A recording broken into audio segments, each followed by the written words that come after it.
오늘 본문의 말씀을 가지고 우리는 예수님의 증인입니다 라는 제목으로 함께 말씀을 나누겠습니다. 한번 따라해 봅시다. 우리는 예수님의 증인입니다. 오늘은 또 교회에서 교사주일 혹은 또 스승의 주일을 지키는 날이죠. 그래서 하나님께서 세우신 귀한 교사들을 통하여서 우리 자녀들과 또 우리가 말씀을 잘 배우는 것에 대해서 감사하며 서로 격려하는 날입니다. 저도 돌아보건대 교회에 많은 선생님들이 계셨고 그 선생님들을 통하여서 말씀을 배우며 지금까지 성장했던 것 같습니다. 특별히 세상에서 말하는 5월 15일 스승의 날이 되면 선생님들에게 전화도 하고 또 대화도 하고 하는 것 같습니다. 저도 올해도 제 인생 속에서 또 많이 도움을 주셨던 목사님들 특별히 전화도 하고 통화도 하고 이렇게 있었습니다. 되돌아보건대 참 어떤 목사님에게 신앙을 배우고 어떤 목사님에게는 말씀을 배우고 어떤 목사님에게는 인격을 배우고 그 모습들을 또 지금까지 계속 잘 유지하고 계시는 그 목사님들을 보면서 여전히 감사하고 또 그분들을 따라가는 것을 보면서 또 제 자신도 좀 좋은 것 같습니다. 세월이 가면서 사람들이 변하기도 하고 또 내가 정말 본받아야 될 선생님들을 잘 찾지 못하여서 우왕좌왕하는 시대입니다. 혹은 또 내가 원하는 나 좋은 인생을 살아가기 위해서 내가 마음대로 스승을 찾아가는 어리석은 자도 있지만 진리의 말씀을 가르쳐 주시는 귀한 목사님들과 귀한 선생님들이 계셔서 사실은 참 행복한 것 같습니다. 여러분 기억에 남는 선생님들이나 목사님들이 계시다면 또 오늘이 가기 전에 한번 전화도 하시면서 감사한 마음을 표했으면 좋겠습니다. 귀한 선생님들, 귀한 목사님들이 계셨기 때문에 하나님의 교회도 우리의 삶도 지금까지 이렇게 잘 성장해왔던 것 같습니다. 우리가 지난주에 말씀을 나눈 것처럼 교회라고 하면 적어도 이 세 가지를 우리가 붙잡고 살아가야 된다라고 말했죠. 그래서 교회는 복음의 가르침을 받는 교회. 그래서 하나님을 어떻게 사랑하고 하나님을 예배하며 살아가는지 그 말씀을 통하여 날마다 힘을 얻어야 될 것입니다. 뿐만 아니라 하나님과의 온전한 관계가 있다면 그 사랑을 형제 자매들에게 나누어주는 진실한 성도의 교제가 있는 교회가 되어야 된다고 했습니다. 그래서 하나님을 예배하는 것뿐 아니라 성도가 그 받은 은혜를 함께 나누며 서로를 격려하며 위로하는 것은 교회의 아주 중요한 핵심적인 것입니다. 그렇다면 왜 우리가 서로 교제하고 사랑해야 됩니까? 그것을 통하여서 세상과 천국을 가리놓는 교회의 역할을 감당해야 되기 때문입니다. 우리는 전도라고 말하면 밖에 나와서 막 뭔가를 이야기를 해야 된다고 생각합니다. 그러나 성경 전체로 보면 그 전도는 여러 가지 측면이 있죠. 어떤 데는 말로 선포해야 될 때도 있습니다. 또 어떤 경우에는 삶으로 그들과 함께 가고 그리고 대부분 요즘 우리의 삶을 현장에 보면 그 모든 전도라고 말하는 것 자체는 내가 믿었고 내가 받았던 그 은혜들을 어떻게 함께 공유하며 나누냐에 달린 것 같습니다. 그래서 부모가 아름다운 믿음을 가지고 있고 그 믿음을 자녀에게 잘 양육하고 전수하는 것 자체가 굉장히 중요한 시대가 되었죠. 그래서 옆으로 전도하는 것도 열심히 해야 되지만 내 가정, 내 자녀에게 올바른 믿음을 전수하는 것 그것만큼 중요한 것이 없는 시대가 되었습니다. 그래서 요즘 시대는 교회가 하는 역할, 아니 내가 성도로서 해야 될 가장 큰 역할이 있다면 먼저 나 스스로 하나님을 사랑할 뿐 아니라 형제를 사랑하고 내가 믿었던 예수님, 내가 만났던 그 예수님을 내 자녀들에게 보여주고 그 자녀들이 예수님을 믿고 살아갈 수 있도록 하는 이 역할이 굉장히 중요한 것 같습니다. 가정의 달을 맞이하여서 우리 모든 성도님들의 가정이 예수님 그 한 분만으로 만족하고 그 한 분만으로 감사하는 귀한 가정이 되기를 주님의 이름으로 축원드립니다. 우리가 종종 자주 얘기할 때 세상과 천국을 다리 놓고 내가 전도하며 선교하는 이 사명을 감당하려고 하면 우리가 뭐부터 시작해야 될 것인가? 사실 여러 가지 많은 복잡한 일들이 있지만 성경은 그것을 아주 간단하게 이야기하고 있습니다. 우리가 주님의 증인으로 살려고 하면 어떻게 됩니까? 먼저 한번 따라해 봅시다. 예수님과 친밀한 교제가 있어야 합니다. 성경에서 예수님과 친밀한 교제, 하나님과 친밀한 교제를 갖는다는 것은 먼저 기도와 관련이 있습니다. 요한 1서에 보면 태초부터 있는 생명의 말씀에 관하여는 우리가 들은 바요 눈으로 본 바요 자세히 보고 우리의 손으로 만진 바라 이 생명이 나타나신 바 된지라. 이 영원한 생명을 우리가 보았고 증거하여 너희에게 전하였느니. 사실은 사도 요한이 그 성도들에게 내가 그 처음부터 있었던 생명의 말씀, 그 영원한 생명이신 예수님을 만났고 보았고 그것을 너희에게 증언하였다라고 말합니다. 예수님을 경험한 사람이 증인이 되는 것처럼 실제로 예수님을 만나고 경험하고 그 모든 것들을 말했기 때문에 이 요한의 증언이 백성들 앞에, 사는 사람들 앞에 인정받을 수 있는 것입니다. 그렇다면 저와 여러분은 예수님을 만나지 못한 사람 아닙니까? 우리가 육신적인 눈으로 예수님을 만나서 이야기하고 예수님과 음식을 먹고 그런 적이 없습니다. 그렇다면 우리는 예수님의 증인이 될 수 없지 않습니다. 그런데 성경은 우리로 하여금 예수님의 증인이 되는 방법, 진짜 이 육신의 눈으로 예수님을 보지는 못하지만 그러나 그 예수님을 경험할 수 있는 방법이 있다라고 말씀하셨죠. 그것이 바로 사도행전 1장 8절입니다. 같이 한번 읽어봅시다. 시작. 오직 성령이 너희에게 임하시면 너희가 권능을 받고 예루살렘과 온 유대와 사마리아와 땅끝까지 이르러 내 증인이 되리라 하시니라. 아멘. 성령이 임하시면 너희가 권능을 받고 주님의 증인이 될 것이다 라고 말씀하고 있습니다. 왜 그렇습니까? 성령님 자체가 예수님의 영이기 때문에 성령이 임하였다라는 말은 예수님이 우리 가운데 임재하였다는 것이죠. 그래서 성령 하나님께 내가 순종하며 살아간다라는 것은 예수님의 말씀에 순종하며 살아간다는 것과 똑같은 말이 되는 것입니다. 그래서 성령이 나와 함께 하시기 때문에 예수님이 나와 함께 한다는 말이 되는 것입니다. 그래서 오늘 우리는 성령을 통하여서 예수님을 경험하고 예수님이 내 삶 속에 나타나는 것들을 다른 사람들에게 말할 수 있는 것입니다. 그러면 이 성령님이 그들에게 임재하였던, 제자들에게 임재하였던 그 시간에 제자들은 무엇을 하고 있었습니까? 우리가 아는 것처럼 그들은 마음을 같이하여 오로지 기도에 힘쓴 것입니다. 성령이 오시기를 기다렸을 때 그들의 했던 행동들은 하나님 앞에 모여서 마음을 같이하여 기도하였던 것입니다. 기도하고 나니까 성령님이 그들에게 임하였습니다. 성령이 임하고 난 이후에도 그들은 어떤 삶을 살아갑니까? 사도의 가르침을 받아 서로 교제하고 떡을 떼며 오로지 기도하기를 힘쓰니라. 그러므로 성령이 충만하게 역사했다, 성령 하나님이 같이 있다라고 하는 사람의 공통적인 특징이 있다면 바로 기도하는 것입니다. 기도를 통하여서 하나님과 교제하고 기도를 통하여 예수님을 만나고 기도를 통하여 예수님의 은혜를 경험하게 되는 것입니다.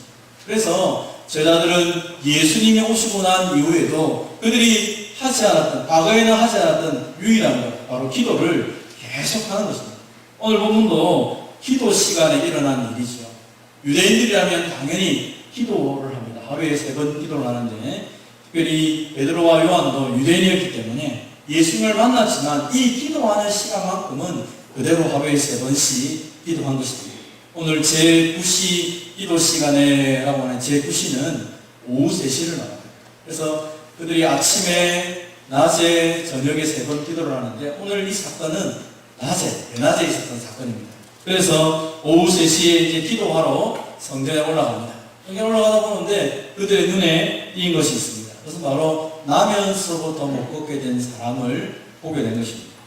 이 사람은 원래 성전에 들어가는 사람들에게 구걸하기 위해서 날마다 성전 미문이라는 곳에 이렇게 두어 있는 자입니다. 이 사람은 그 날마다 성전에 들어가는 사람들에게 구걸하여서 돈을 받기 위해 있는 사람이죠. 왜 성전 앞에 있었을까요? 그것은 여기 특별히 미문이라는 것은 이방인의 뜰과 여인의 뜰로 들어가는 그 문 사이에 있는 문입니다. 그러다 보니까 먼 나라에서 온 사람이든지 유대인이든지 어쨌든 간에 성전에 들어가면서 하나님 앞에 예배를 드리려고 하니까 그들의 마음이 좀 좋지 않겠습니까? 하나님을 생각하는 마음도 있고, 그리고 유대인들의 관념 속에는 구제하는 것은 굉장히 경건한 행동입니다. 내가 경건한 삶을 보이기 위해서 기도하거나 금식하거나 구제를 해야 되는데, 마치 내가 일주일 동안 잘 못 살았는데 성전에 들어가서 하나님께 제사를 드리려고 하는데 그 앞에 구걸하는 사람이 있다면 하나님 만나기 전에 내가 구걸 한번 이 구제를 하고 들어가면 마음이 좋지 않겠습니까? 그래서 그 사람은 날마다 거기 앉아서 그 사람들의 동정심을 위해서 돈을 받고자 하는 마음으로 거기 있었던 것 같습니다. 날마다 있었기 때문에 베드로와 요한이 그 길을 따라서 늘 기도하러 갔기 때문에 아마 날마다 보았을 것입니다. 오늘도 역시 그들은 베드로에게 요한에게 구걸을 하고 있습니다. 여러분 이 광경을 상상하면 그렇죠. 지금 성전문 밖에서는 구걸하는 사람이 있을 것입니다. 자기를 불쌍하게 보이려고 온갖 소리를 하기도 했을 것입니다. 지나가는 사람들이 웅성웅성 온갖 소리를 하고 있었을 것입니다. 성전 안에서는 기도하는 사람의 소리가 들릴 것입니다. 그리고 거기는 또 제사를 준비하는 제사장들이나 레위인들이 있었을 것입니다. 이 소리가 너무 자연스러워서 사람들은 이것이 일상적인 모습이다라고 생각을 했습니다. 그래서 성전에 들어가는 사람, 구걸하는 사람, 돈을 던져주는 사람, 또 찬송하는 사람, 기도하는 사람, 이것이 뭐가 이상하냐, 일상적인 모습이 아니냐라고 생각을 합니다. 바로 그때 베드로와 요한이 주목하여서 이 사람을 봅니다. 그러면서 얘기합니다. 우리를 보라. 그러니까 이 사람이 그냥 주면 되는데 우리를 보라라고 얘기하니까 뭐 많이 줄까 싶어가지고 눈을 눈 크게 뜨고 아마 쳐다본 것 같습니다. 전에는 그냥 지나갔습니다. 전에는 아무런 생각이 없었던 것 같습니다. 그런데 오늘따라 이상하게 베드로와 요한이 이 나면서부터 걷지 못하는 사람을 보고 날마다 구걸하는 이 사람에게 우리를 보라라고 단호하게 큰 소리로 외치고 있는 것입니다. 아마 이 사람뿐 아니라 주위에 있는 많은 사람들이 쳐다보았을 것입니다. 왜 베드로는 이 사람을 향하여서 우리를 보라라고 이야기했습니다. 아마 베드로의 심령 가운데 속에서 늘 기도하였고 기도하다가 이 사람의 영혼의 가치를 새롭게 본 것 같습니다. 이전에는 기도하는데 바빴던 것 같습니다. 그러나 이제는 기도하면 할수록 예수님을 닮아가고 있는 것입니다. 그럼 예수님이 가장 귀하게 여긴 것이 무엇입니까? 그것은 천하보다 귀한 것은 한 생명이다 라고 예수님이 늘 제자들에게 말씀을 했습니다. 예수님이 이 땅에 오신 것도 그 한 생명을 구원하기 위해서 예수님이 이 땅에 오신 것이죠.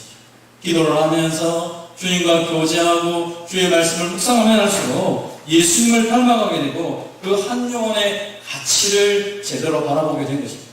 그래서 전에는 지나가면서 내가 기도하는 그 행위에 관심이 있었는데 이제는 점점 기도하다 보니까 주님을 닮아가기 시작하고 주님을 닮아가다 보니까 하나님만 바라보는 것이 아니라 그 하나님의 마음을 가지고 예수님의 마음을 가지고 형제와 자매를 주위를 불러보기 시작한 것입니다.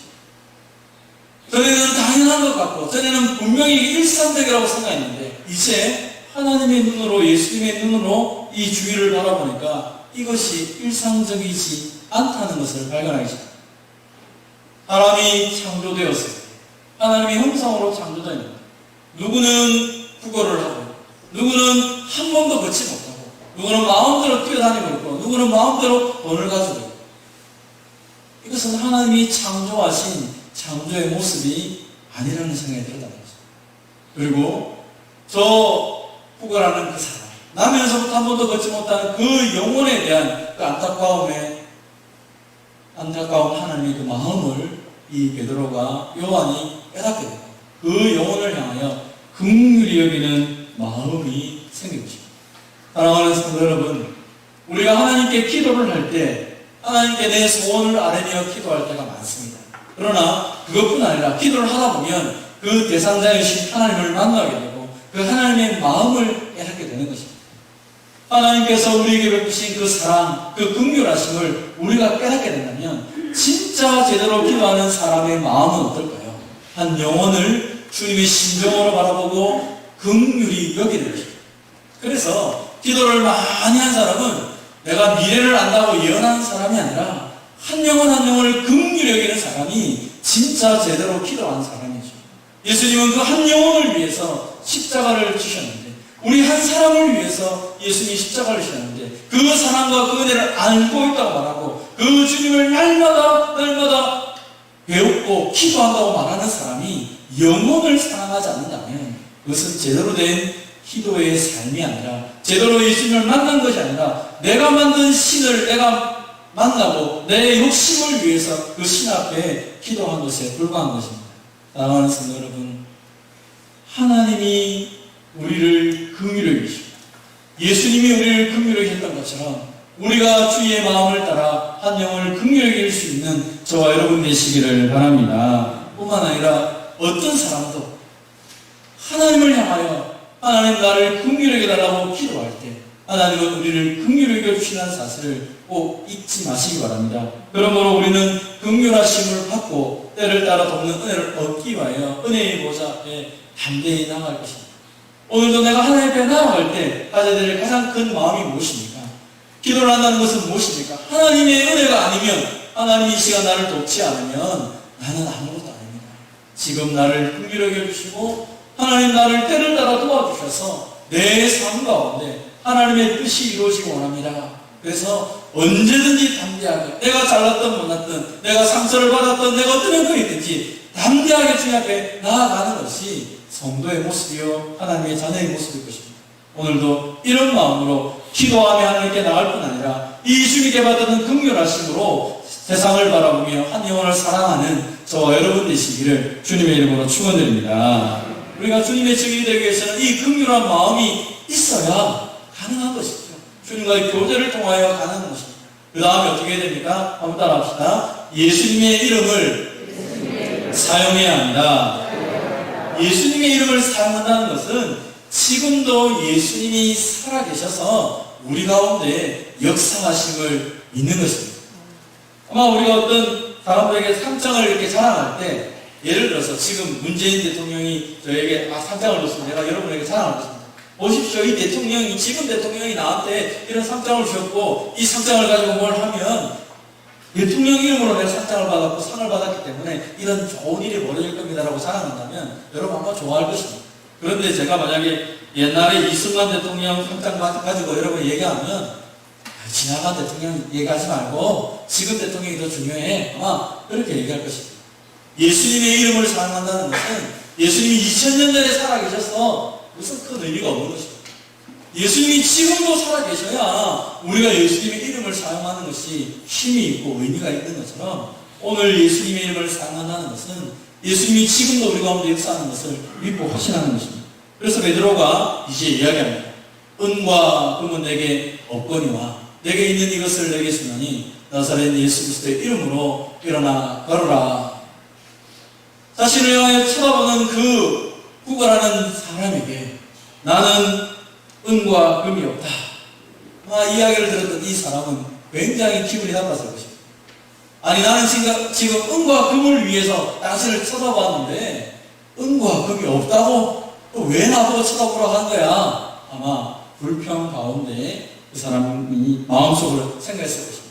그때 베드로가 뭐라 말합니까? 내게 있는 것이 있는데 나사렛 예수 그리스도의 이름이 있다. 그리고 이것을 향하여 담대히 선포합니다. 일어나 걸어라. 그리고 그의 손을 잡고 그를 일으키는 장면이 오늘 본문에 나타나고 있습니다. 사랑하는 성도 여러분, 우리는 우리에게 있는 것이 무엇인지 우리에게 없는 것이 무엇인지를 잘 분별해야 됩니다. 세상 사람들이 추구하는 것은 은과 금입니다. 어쩌면 이 세상에서 좀 더 잘 살고 좀 더 높이 올라가는 것입니다. 그것이 꼭 잘못되었다라고 말할 수는 없습니다. 유대인들 관점에서는 부자가 복되는 이유는 부자가 되어서 구제를 많이 하면 하나님이 기뻐할 거라고 생각하기 때문에 부자가 복받은 것이라고 생각했습니다. 그래서 어떻게 하든지 돈을 많이 벌려고 했던 것입니다. 그것은 자신만을 위한 것이 아니라 구제를 위해서 처음엔 했다고 얘기를 합니다. 그러나 예수님은 오늘 이 베드로에게 입을 통하여 말씀하신 것처럼 우리에게는 은과 금이 없다. 아니 우리가 자랑할 것은 은과 금이 아니다라고 얘기하는 것입니다. 오늘날 우리가 살고 있는 이 시기에는 예수님을 믿어도 돈이 많은 부자가 되어야 하나님께 복받았다 생각하고 꼭 예수님을 믿고 좋은 대학에 들어가거나 좋은 데 취직되거나 그의 인생이 남들 보기에 번듯해야 괜찮다. 그게 예수를 잘 믿는 사람이 받은 복이라고 얘기를 하는 시대에 살고 있습니다. 그러나 성경은 우리에게 반대로 얘기합니다. 아니 그런 것은 있을 수도 있고 없을 수도 있다라고 얘기하는 거죠. 왜냐하면 우리가 가지고 있는 것, 우리가 중요하게 여기는 것은 은과 금이 아니기 때문입니다. 저는 여러분이 잘 되기를 아침마다 기도합니다. 우리 성도들이 산업이 잘 되고 또 부자가 되고 좋은 직장에 가고 학생들은 공부를 잘하고 좋은 학교에 가고 날마다 기도합니다. 그러나 그것이 여러분을 향한 전부의 기도의 제목은 아닙니다. 그것은 여러분이 살아감에 있어서 정말 하나님을 경험할 수 있는 통로가 되기를 소원했기 때문에 그것을 위해서 기도합니다. 그러나 오늘 이 베드로가 얘기한 것처럼 진짜로 소원하는 것은 날마다 예수 그리스도의 그 임재하심, 날마다 그분과 동행하면서 그분이 내 인생의 주인인 것을 우리 성도들이 경험하며 살아가길 하나님께 날마다 기도합니다. 사실 우리가 뭔가 많이 없어도 주님이 우리와 함께 하시면 우리는 두려워할 것이 없는 것입니다. 왜 그렇습니까? 우리가 믿는 예수님이 어떤 분이십니까? 죽으실 뿐 아니라 다시 살아나신 분이시고 하나님의 우편 보좌에 계신 분이시고 우리를 위해 기도하시는 분이십니다. 그분이 이 땅에 오셔서 십자가의 죽으심으로 죄와 저주를 끊으셨습니다. 부활하심으로 우리에게 사망무새 되실 뿐 아니라 하늘과 땅의 모든 권세를 가지시고 하나님 보좌 우편으로 승천하시고 세상을 다스리시고 지금도 우리를 위해 기도하고 계신 그분이기 때문에 우리는 예수님의 이름, 예수님과 동행하는 것이 세상에서 가장 고귀한 일이라고 강하게 말할 수 있는 것입니다. 사랑하는 성도 여러분, 우리의 육신의 문제뿐 아니라 우리의 영혼의 문제까지 이 모든 것들을 해결할 수 있는 유일한 분이 예수님이기 때문에 우리가 그 예수님 앞에 엎드리며 나아가는 것입니다. 오늘 여러분의 어떤 인생의 문제가 있습니까? 그 인생의 문제를 바라볼 때마다 이것만 해결하면 내 인생이 잘 될 거라고 생각합니다. 학생들은 좋은 고등학교 들어가면, 좋은 대학교 들어가면 내 인생 문제가 해결될 거라 생각합니다. 그러나 우리가 지나오지 않습니다. 좋은 대학을 간다고 인생의 문제가 다 해결되는 건 아닙니다. 순간의 좋은 것, 순간의 그 좋은 선택을 통하여 조금은 나아질 수도 있을 것입니다. 그러나 그럼에도 불구하고 거기에 많은 것들이 있다는 것입니다. 우리 인생 속에 하나님이 함께하지 않으면 우리 안에 찾아오는 그 영적인 공허함 때문에 우리 인생이 그렇게 넉넉하지 않은 것입니다. 코로나19를 통하여 어떤 사람들은 고통을 하고 있고 어떤 사람은 이 기간을 통하여 영적으로 더 기뻐지고 있고 어떤 사람은 이 기간을 통하여 더 많은 것들을 누려가고 있습니다. 사실 부모님들이 자주 얘기하는 것처럼 비가 오면 우산 장수하는 아들이 좋고 해가 쨍쨍하면 또 농사짓는 아이가 좋고 비가 오면 농사짓는 사람이 가슴 아프고 해가 쨍쨍하면 우산 파는 아들이 가슴 아프고 우리가 어떤 생각을 하냐에 따라서 사실은 어떤 환경 속에서 늘 불안하고 답답하며 살아갈 수 있는 것이죠. 내가 예수님을 믿어도 내 인생을 하나님께 절대로 맡기지 못하면 뭔가 조금 되는 것 같을 때는 기분이 좋고 뭔가 안 되면 불안해하고 그 모든 내 마음이 상황에 따라 흔들흔들거린다는 것입니다. 그러나 예수님이 정말로 지금도 살아계십니다.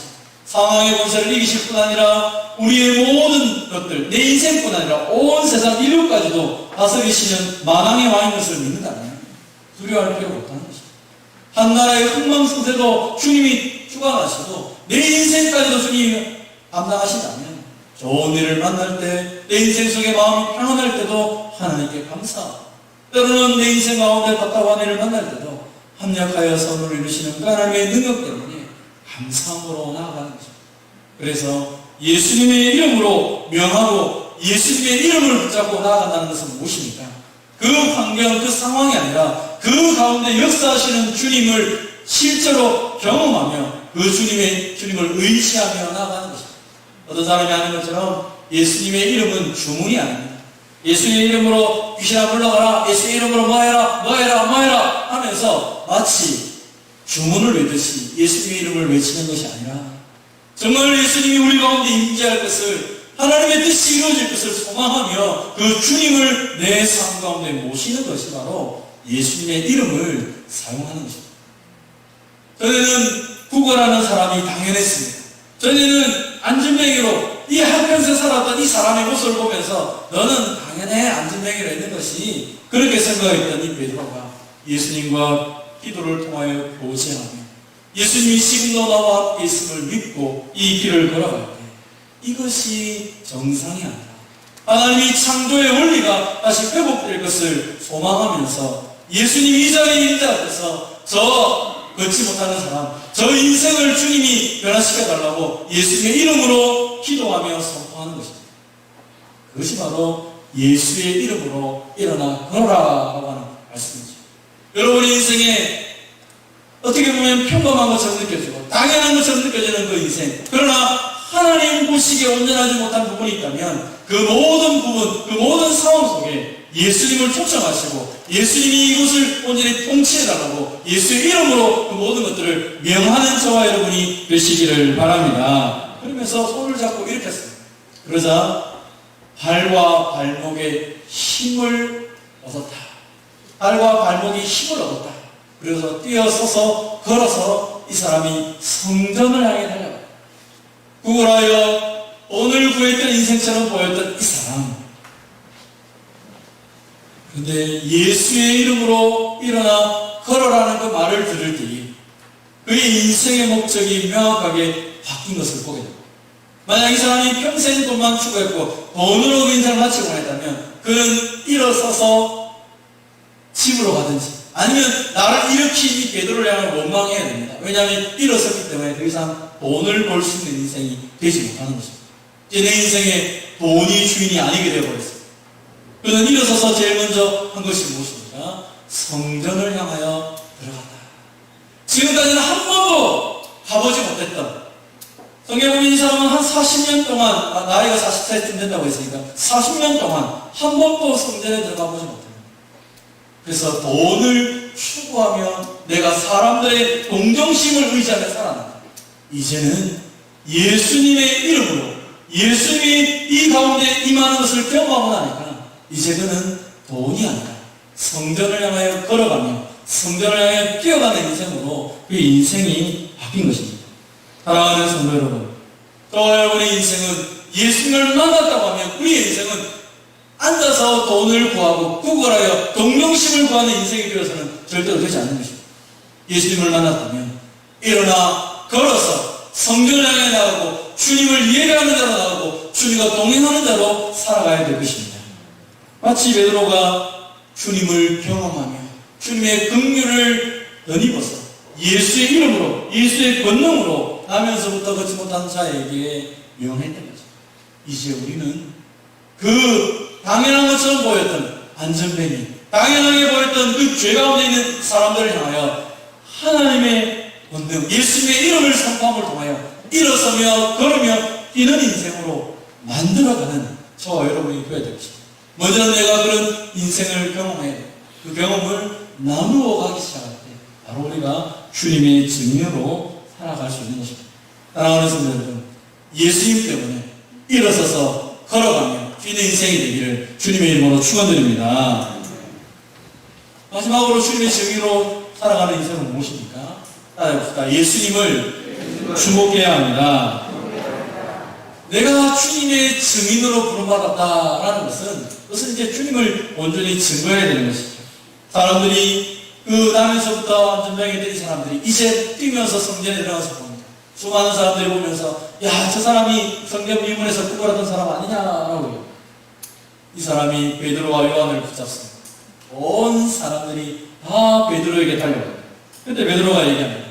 이스라엘 사람들아, 이 일을 왜 놀랍게 여기느냐.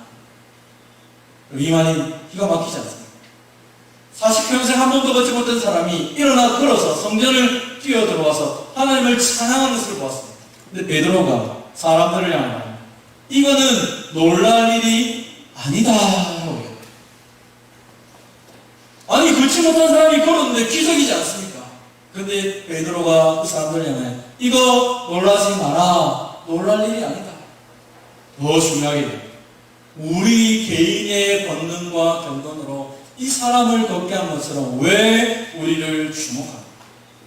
이 사람이 걸어서 뛰어서 성전에 들어온 것만 해도 기적인데 그것도 별거 아니고 사람들이 막 놀라서 베드로 말할 때 베드로가 왜 나를 주목하느냐? 내가 이 사람 걷게 했느냐? 아니다라고 얘기하는 거죠.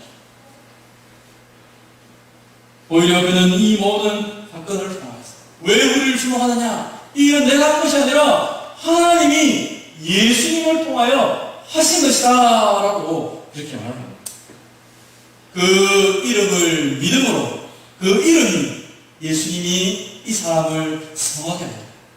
예수님으로 말미암아 난 믿음이 이 사람을 온전히 낫게 하였다라고 선언을 하는 것입니다.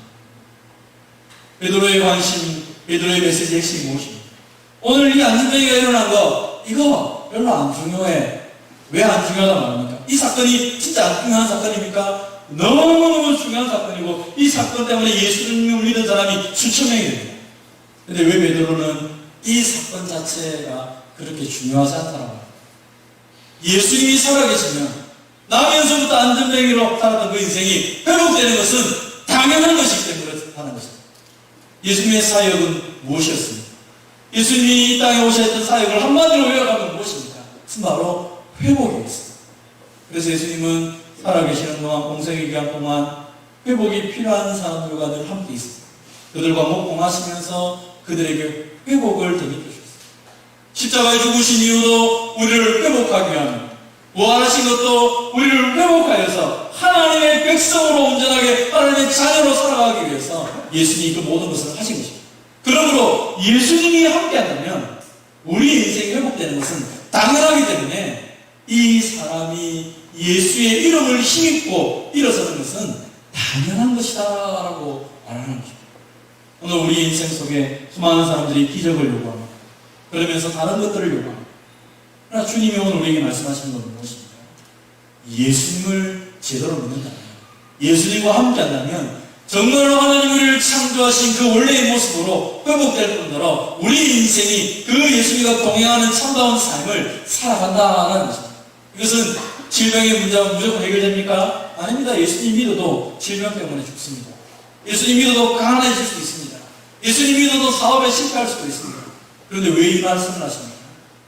그것이 성공하든 실패하든 더 이상 그것이 인생의 목적이 아니라 그가 성공해도 감사하며 살아갈 수 있는 사람이 되고 실패해도 감사하며 살아가는 사람이 되고 그의 인생 속에 주님이 주인 되심을 통하여 그 인생은 늘 감격하며 살아가는 인생이 된다는 것입니다. 그러면서 그의 성공을 통하여 예수를 증거하고 그의 실패를 통하여 예수를 증거하는 사람이 된다라고 말씀하는 것입니다. 그래서 예수님의 증인으로 살았던 가장 대표적인 인물이 누구입니까? 바로 예수님께 여자가 낳은 자 중에 가장 큰 자라고 칭찬받았던 세례요한. 그 세례요한이 예수님과 자신을 향하여 한 가지 말씀을 해놓은 것이 있습니다. 요한복음 3장 30절 말씀입니다. 우리 같이 한번 읽어보겠습니다. 시작. 그는 응하여야 하겠고 나는 쇠하여야 하리라. 아멘. 세례요한이 사람들이 세례요한에게 몰려왔다가 예수님에게 다 몰려가니까 제자들이 찾아 묻습니다. 선생님, 사람들이 다 저 예수라는 사람한테 갑니다. 어떻게 해야 됩니까? 선생님이 더 위대하신데. 이때 세례요한이 이런 얘기를 합니다. 나는 신랑을 소개하는, 신랑을 이끌어가는 신랑 들러리에 불과한 사람입니다. 신랑이 잘 돼야지. 들러리가 잘 되어서 뭐가 되겠느냐. 가면 갈수록 그는 흥하여야겠고 나는 쇠하여야 됩니다. 가면 갈수록 그는 전면에 드러나고 그의 이름은 높아지고 나는 그냥 배경으로만 있어도 행복하다. 아마 이것은 부모님도 비슷한 심정 아닌가 생각합니다. 저도 제 자녀를 이렇게 키우다 보니까 이런 생각이 들더라고요. 아, 우리 자녀가 처음에 어디 가서 우리 아버지 참 좋은 목사야. 그 좋은 목사에 가는 아들이야. 이런 소리 듣는 거 좋다는 것입니다. 근데 세월이 지나가면서 반대의 이야기를 듣는 것이 더 행복한 것입니다. 아, 우리 아들이 이렇게 잘해서, 그 아들이 그 아버지예요? 그 아들이 그 아버지구나. 역시 그 소리를 듣고 싶다는 것입니다. 마찬가지로 내가 열심히 해서 내 자녀가 잘 되는 것이 행복한 것처럼 우리 인생 정말로 예수님의 증인으로 내가 많은 은혜를 받았다면 무엇이 여러분의 인생에서 드러나야 되겠습니까? 저 사람을 만나면 저 사람 말 한마디가 다 예수님 말하는 것 같아. 어떻게 저분이 저렇게 했을까? 바로 저분하고 얘기해보면 예수님밖에 없어. 우리의 말과 행동과 모든 것이 예수님을 드러나게 하는 거고 그게 진짜 예수님의 증인이요, 그게 진짜 하나님의 자녀가 아닙니다. 오늘 성경은 우리에게 이것을 말하고 있는 것입니다. 주님은 우리를 예수님의 증인으로 부르셨고, 우리가 기도를 통하여 좀 더 주님을 깊이 알아감을 통하여 한 영혼을 긍휼히 여기는 마음을 갖게 합니다. 그리고 예수님의 이름으로 정말 이 정상적인 세상을 하나님의 뜻, 하나님의 나라가 온전히 하나님의 통치가 이루어지는 나라로 변화시키는 그런 사람으로 우리를 사용하기 원한다는 것입니다. 그래서 우리가 가면 갈수록 우리를 몰라도 돼요. 우리가 증거하는 예수님, 우리가 만난 예수님이 다른 사람에게 기억되기를, 또 우리 교회가 이 가운데서 많이 이름이 알려지지 않더라도 우리가 증거했던 예수님 때문에 이 지역의 많은 사람들이 그 모든 비정상적인 것들이 변화되어서 그들이 하나님의 나라를 누린다. 우리는 가장 아름다운 인생을 살았던 인생이고 아름다운 교회가 되고 있습니다. 사랑하는 성도 여러분, 더 주님께 기도하시고 더 주님의 그 만난 그 감격을 가지고 한 영혼을 사랑하시고 그 긍휼에게는 마음을 통하여서 예수님이 그들에게 보여질 때 또 이 비정상적인 세계가 하나님 나라로 변화되기를 주님의 이름으로 축원드립니다. 하나님